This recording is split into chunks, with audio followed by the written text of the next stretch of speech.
Code के बारे में। किसके बारे में? कोड। तो कोड का अध्ययन के पहले हम कुछ बातों को जान लेते हैं, उससे जुड़ी हुई और क्या क्या चीजें होती है, ठीक है। उसके अंतर्गत हम सबसे पहले जानते हैं बिंदु। क्या? बिंदु। बिंदु जो है पेन या पेंसिल से जो चिन्ह अंकित होता है उसे बिंदु कहते हैं। परिभाषा, बिंदु की परिभाषा, डेफिनेशन क्या है? पेन या पेंसिल से जो चिन्ह अंकित होता है उसे बिंदु कहते हैं। अंकित कैसे होता है? जब हम पेन या पेंसिल को इस तरह से चलाते हैं तो छोटा सा गोला, छोटा सा बिंदु बनता है ना, ये होता है बिंदु, ठीक है। इसके बाद आता है बेटा रेखा। क्या आता है? रेखा।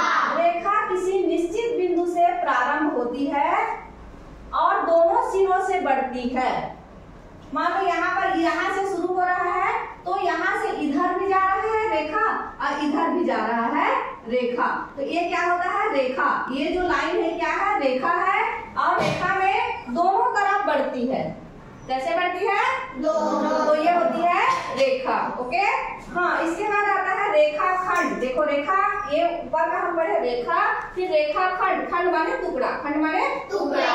किसी दो बिंदु के बीच की निश्चित दूरी को रेखाखंड कहते हैं। देखो यहाँ पर दो बिंदु हैं, इधर एक बिंदु है, इधर एक बिंदु है, ठीक है।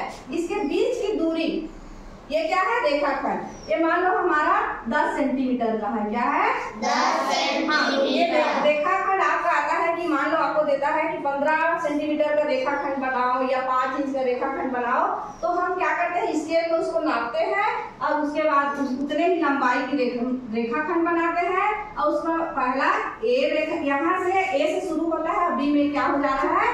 खत्म हो जा रहा है ना। ये है रेखाखंड, ठीक है। इसके बाद आता है किरण। किरण किसी निश्चित बिंदु से प्रारंभ होती है और एक ही दिशा में बढ़ती है। कैसे बढ़ती है? देखो यहाँ पर से शुरू हो रही है ये और इधर नहीं आ रही है, बाएं तरफ नहीं आ रही, इधर जा रही है दाएं तरफ। ये क्या है?